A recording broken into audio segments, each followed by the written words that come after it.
Kalau di bank, first itu karakter yang dilihat. Mereka di-entertain karena mereka big investor. Nah, tapi yang buram-buram, yang kecil-kecil mau ngeladen yang satu lot dua lot. Apakah memang kurang ruang diskusi untuk investor independen sejauh ini, Pak? Saya lihat begitu. Era saya kan pernah jadi investor relation. Coba, kalau saya mau invest, saya lihat dulu tuh siapa pengelolanya. Agar tidak beli kucing di dalam karung. Kalau Bahasanya katanya, beliau seperti itu. Jangan beli kucing dalam karung.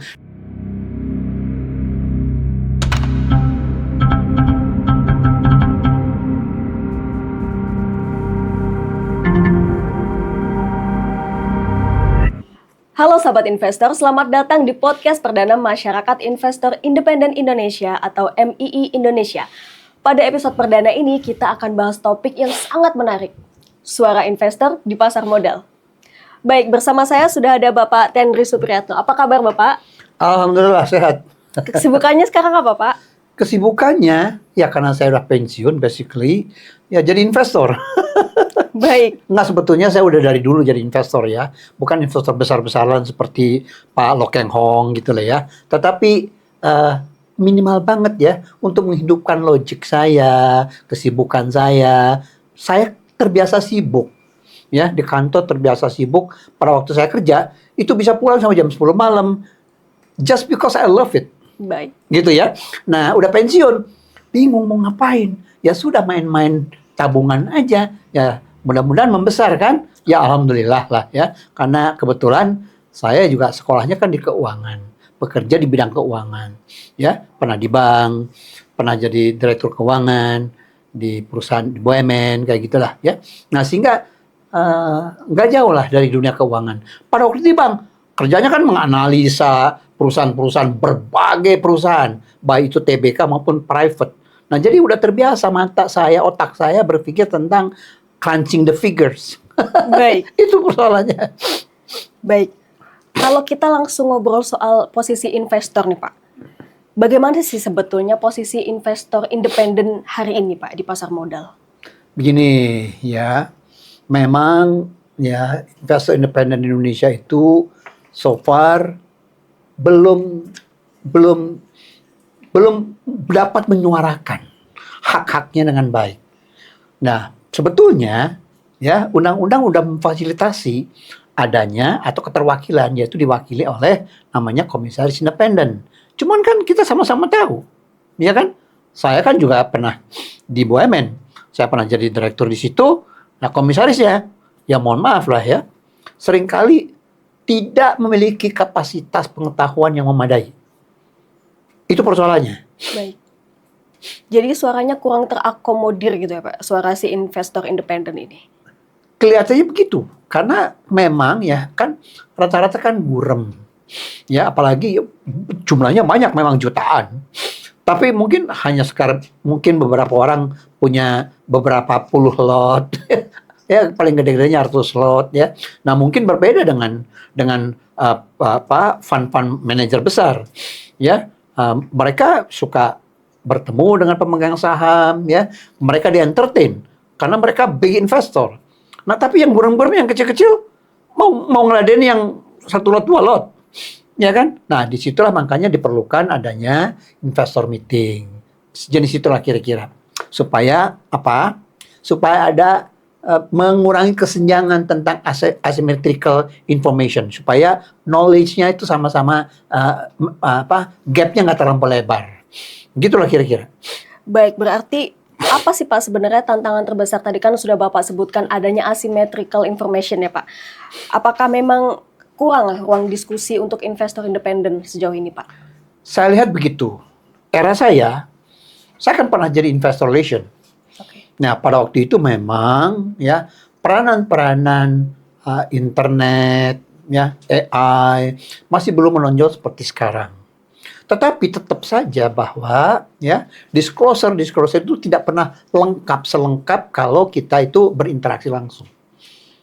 Ya. Baik. Nah, jadi tetap aja bahwa potensi adanya informasi yang tidak simetris itu akan selalu ada. Nah, disitulah karena apa? Kita kan nggak pernah sehari-hari ya nongkrong di situ, berbeda dengan pemegang saham mayoritas. ya mereka melakukan kegiatan sehari-hari, ngambil keputusan, ya yang strategik maupun yang tidak strategik. Mereka berada di situ memanage langsung. Lah kita by definition sebetulnya investor independen itu adalah kita pemegang saham, ya investor, tetapi kita tidak manage, tidak ikut mengelola perusahaan di situ. Oleh karenanya informasinya mesti rely on kepada informasi-informasi yang available di market. Nah, syukur-syukur kita komisaris independennya berfungsi. Nah, tapi kan hampir tidak pernah ada tuh mekanisme, ya, bahwa komisaris independen sebuah perusahaan itu bertemu dengan investor independen, komisaris independen dengan investor independen. Kayaknya mekanismenya belum ada deh. Apa udah ada? Sejauh ini belum ada, Pak. Sekarang belum ada. Ya kan, yang paling ada itu adalah investor. Ya, nah paling banter itu adalah peranan daripada seorang investor relation, Baik. ya, yang menjelaskan kepada kita, ya, atau hari ini, ya, kita mostly rely on available information in the market, ya. Tapi kan jangan lupa, seringkali ketinggalan, seringkali nggak lengkap, ya. Informasi yang di publik itu tidak pernah selengkap informasi yang diketahui oleh para pemegang saham mayoritas yang berada day to day memanage perusahaan. Nggak pernah sama dan nggak pernah lengkap. Itu aja persoalannya.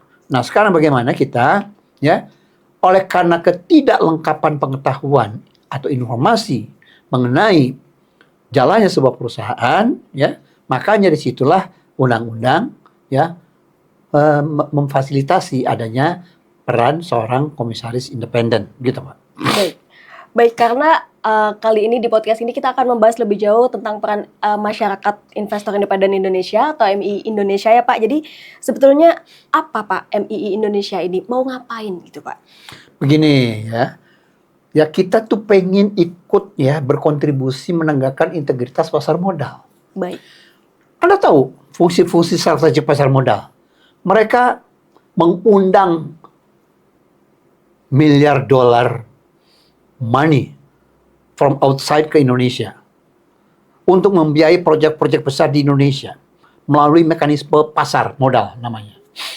Bayangkan, ini adalah seperti direct investment juga sebetulnya, ya. Walaupun ya buying existing company, sahamnya existing company, tetapi bukankah perusahaan-perusahaan ini juga bisa expand, bisa akuisisi ladang baru, tambang baru, bisa akuisisi perusahaan yang baru, ya bisa membesarkan kapasitasnya, ya bisa perluasan bisnisnya, so many things it could happen. Tapi dari mana? Money from the investors, gitu. Oke, kemudian MII ini bermaksud untuk mengadvokasi ya Pak, atau membangun kesadaran investor independen untuk bersuaralah begitu ya Pak, kurang lebih. Jadi sebetulnya yes ya, dalam jangka panjang memang kita pengen mengedukasi, ya, menimbulkan kesadaran bahwa yes we do have the same right dengan para pemegang saham yang berada di manajemen. Basically undang-undang mengatakan seperti itu. Baik. Tetapi do we exercise our right or not? That's another thing. Ya, hampir kita tidak pernah, kita hanya ya seringkali ya investor kecil apalagi ya asik dengan permainan yoyo, up and down, ya, tanpa tahu fundamentalnya, tahu apakah transaksinya itu bagus untuk secara fundamental untuk bisnis ke depan perusahaan itu, gitu ya.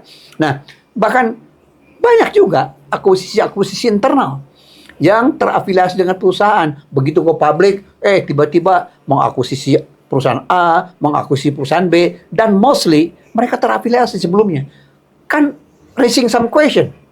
Apakah ya ada ya fairness valuation?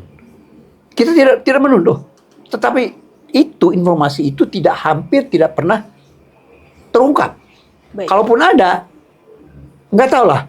Saya sebagai investor sendiri susah untuk mendapatkan informasi-informasi secara presisi. Bayangkanlah, andai kata kita pun baca prospektus, tahu sendiri ratusan halaman, ya kan? Satu, yang kedua tulisannya kecil-kecil. Iya. Ya, kita bikin bikin pusing kepala untuk membacanya.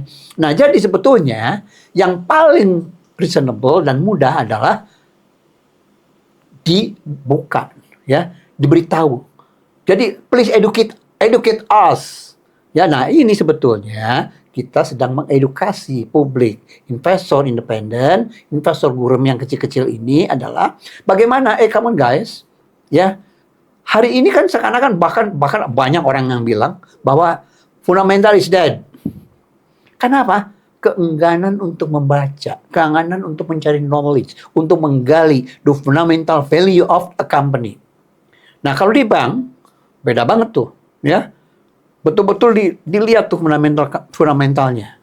Ya, dipelajari tuh rasio-rasio keuangannya, bahkan sampai kalau di bank itu ada 5 C's. Yang pertama karakter. Itu harus dilihat. Coba kita lihat. Ya. Di perspektif pun sekalipun nggak ada tuh talking about this certain person. Hanya company ini anaknya ini, yang ini, ya, holding company sampai beneficiary shareholdernya, di ultimate-nya juga kadang-kadang kita susah mencari. Harus mencari tahu sendiri memang, Pak. Susah.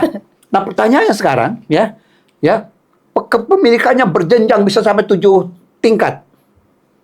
Ya, ujung-ujungnya end up di Cayman Island. Oke. Ya kan?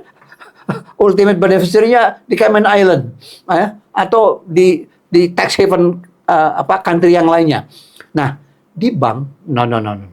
Di bank harus ada. Si pertama itu ada karakter. Makanya Pak Lo Keng Hong kan sering banget.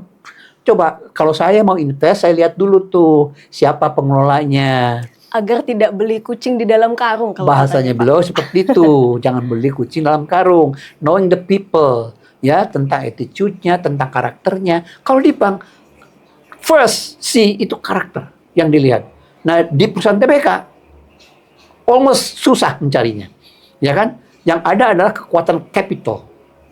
Ya, struktur kapital, struktur kepemilikannya. Lebih menguatkan di situ. Nah, beruntunglah ya nasabah-nasabah perbankan, walaupun memang rezekinya returnnya ditakar, ya, deposito dan sebagainya memang ditakar. Nah, itu lebih banyak mendapatkan proteksi, ya, depositonya dilindungi oleh lembaga penjamin simpanan, ya kan, sepanjang masih eligible. Nah, kalau di saham rugi sendiri, nyangkut sendiri. Ya kan, belum lagi kalau dipom-pom, ya beli di pucuk tinggal nangis. Ya, karena informasi itu tidak pernah ada. Dan sebetulnya ini kan kayak kanibalisme. Ya, orang yang memiliki informasi atau memiliki capital bisa memainkan pasar dan menggoreng pasar. Dan yang dirugikan yang kecil-kecil. Yang hanya FOMO aja. Nah, sekarang gimana nih supaya kita nih, ya, MI ini mengedukasi, come on, ya, investor, ya, supaya apa? Supaya investor base-nya makin gede, lokal. Nah, hari ini kan sangat tidak lucu, ya kan? Saham-saham big banks hari ini itu yang mendikte harganya investor luar. Makanya kan ada istilah asing. Berapa asing, net sell, dan sebagainya. Itu jadi berita. Ya kan? Tanpa memperhatikan how good is the fundamental of the company. Hari ini, you name it. BCA fundamentalnya bagus, very bagus, semuanya. Tapi harganya tertekan. Tapi coba kita lihat. Saham-saham yang, ya, pernya aja ratusan kali, ada yang ribuan kali, ya, price-nya. Udah nggak reasonable sebetulnya. Ya, tetapi people buy that, people on issues, karena banyak, ya, yang mempom-pom pasar, banyak yang melakukan hal seperti itu for their own benefit. Nah, tentu ini, ya, kurang sehat buat capital market. Baik. Gitu. Pak, tapi ada satu pertanyaan menggelitik. Tadi Bapak singgung soal pom-pom saham. Suatu waktu Bapak Presiden kita, Pak Prabowo, pernah menyinggung tentang pemain saham yang kecil-kecil itu ibarat mereka sedang judi, Pak. Sedang berjudi. Iya.